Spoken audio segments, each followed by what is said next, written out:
Hey Siri, what's the temperature of my workout today? The temperature of your workout today is a low of 30 degrees and a high of 110 degrees. Now that's rad.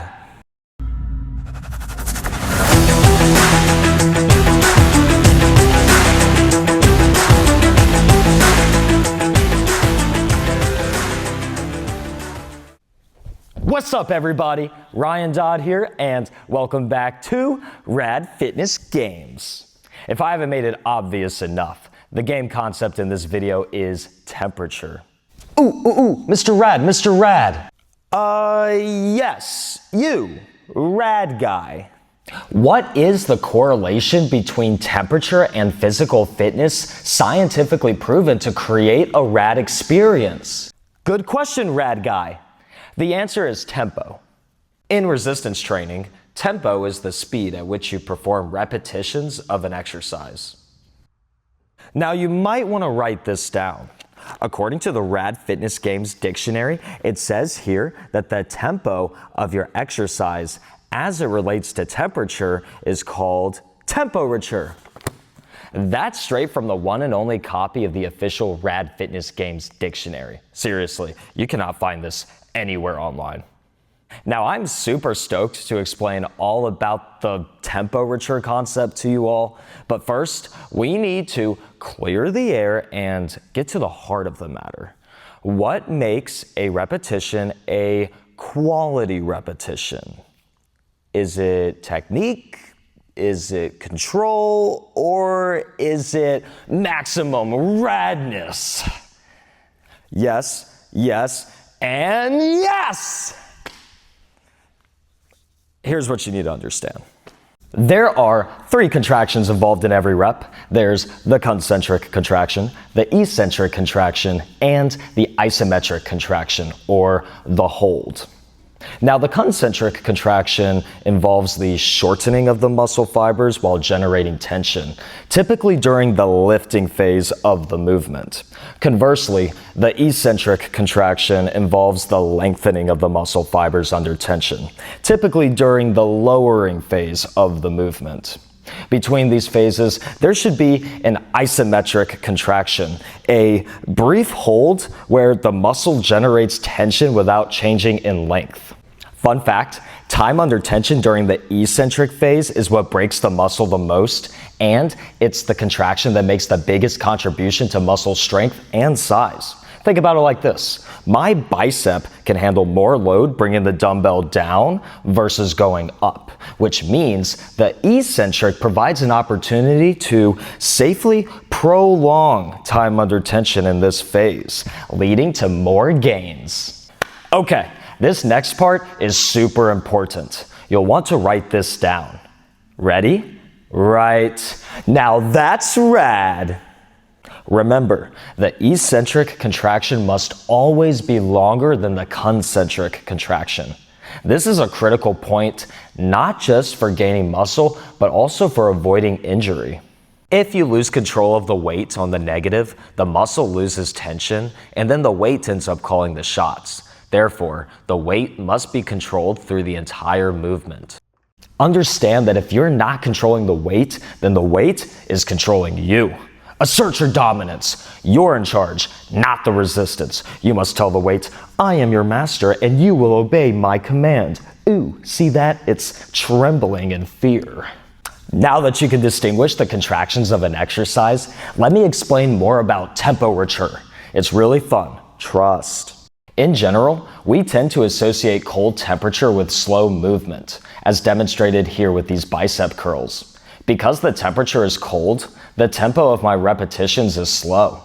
On the contrary, we tend to associate hot temperature with faster movement, as demonstrated here. Because the temperature has gone up, so has the tempo of my reps. Woo! My muscles are burning physically and metaphorically. Notice both speeds have something in common. Watch closely. Can you tell me which of the three contractions is the longest? Is it A, concentric, B, isometric, or C, eccentric?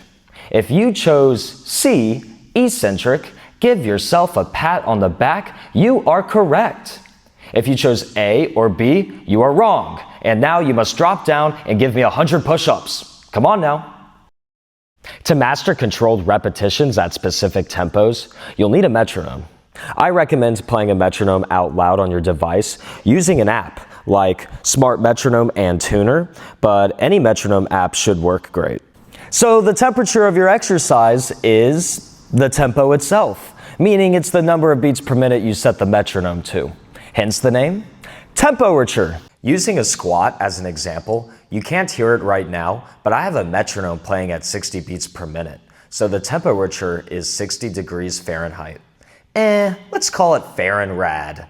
To ensure each rep stays at the same speed, I'm performing the eccentric 4 beats long, getting a good squat depth, waiting for the metronome to beat once while holding at the bottom, and then performing the concentric 2 beats long. Now watch and listen to the metronome.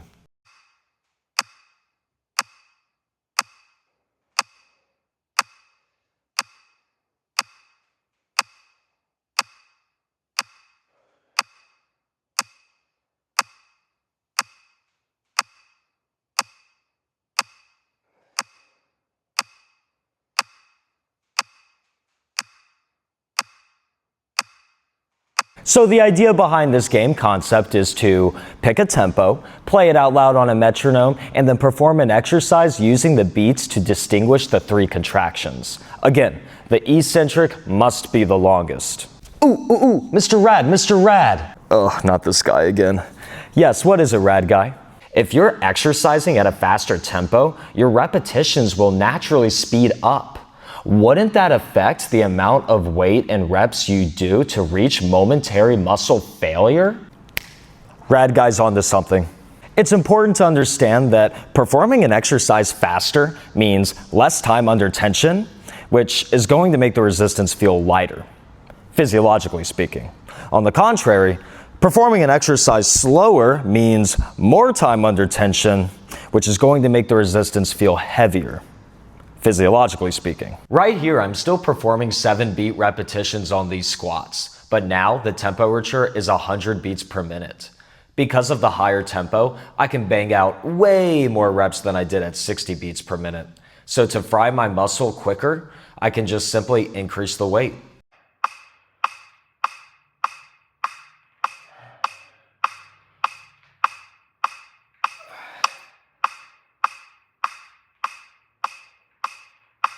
So on the flip side, if I wanted to make my exercise more challenging without increasing weight or repetitions, I just have to perform the exercise slower because that creates more time under tension every rep. Exactly. Good job, rad guy. High five, rad guy. So remember, there are 3 main ways to increase the resistance in strength training. You can increase the weight you're going up against, you can increase the number of reps you're doing, or you can make the reps slower. So now I'm going to run you through a game that allows you to challenge the muscle in all 3 of those ways. First, we'll need something to measure temperature with. In this game, temperature is tempo, so we need not a thermometer, but a tempometer. And it just so happens, I've got a tempometer right here. Drew it myself. It's actually a 2-parter. Let's get that close up. This is a standard design for what a tempometer should look like. You can create one yourself or just use the exact same one I'm using, which will be linked in the description below, where you can download it, print it off, and then use it for your next workout. The objective is to fill the meter stick from the bottom to the top, using the traditional red line you see on a regular thermometer. That's what this page is for. You can grab some scissors and cut around the dotted lines to get pieces of that red line. You'll notice each piece is numbered, and that number corresponds to an exercise. So we have 3 options to choose from. Your workout can involve 4 exercises, 6 exercises, or 8 exercises. Looking at the tempometer here, on the left, we have temperatures ranging from 30 to 110 beats per minute. As previously mentioned, the temperature is the number of beats per minute you set a metronome to. You'll notice I kept the tick marks shown on a regular thermometer. These associate with the number of reps performed for each temperature. So you'll have a minimum of 10 reps to complete each temperature. On the right, you'll notice I included sets, meaning if your temperature is 60 beats per minute or higher, you do have the option to double or triple the number of reps performed at each tempo. Remember, the goal is to reach momentary muscle failure per exercise, so if you perform 10 reps and realize you have more gas in the tank, try the exercise again with heavier weight, or do the extra reps shown on the right. For example, let's say my workout is 4 exercises long. Here's my list of exercises on the screen.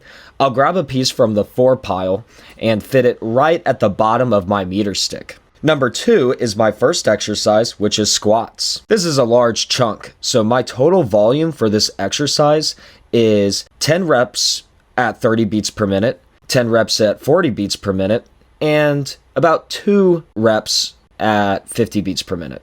As you can see, the fewer exercises you do for your workout, the more reps you would have to complete per exercise. Going back to the tempo, the number 1 rule is to make your eccentric phase at least twice as long as the concentric phase.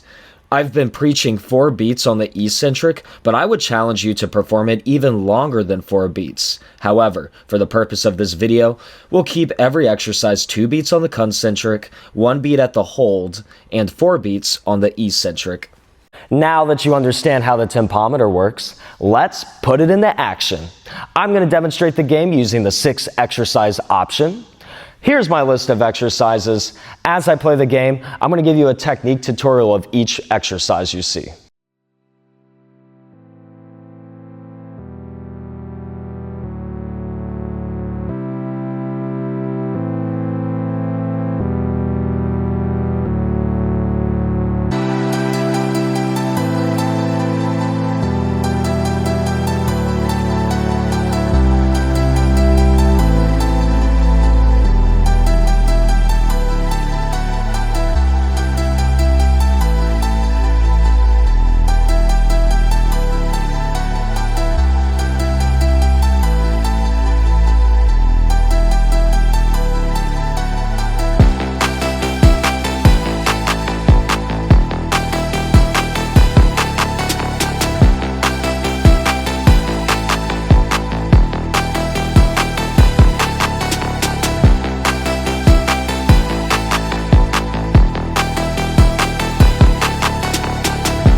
Hope y'all enjoyed this video. Be sure to smash that thumbs up button and comment "Now that's rad" in the comment section. And if you haven't by now, join the Radvolution by subscribing to this channel.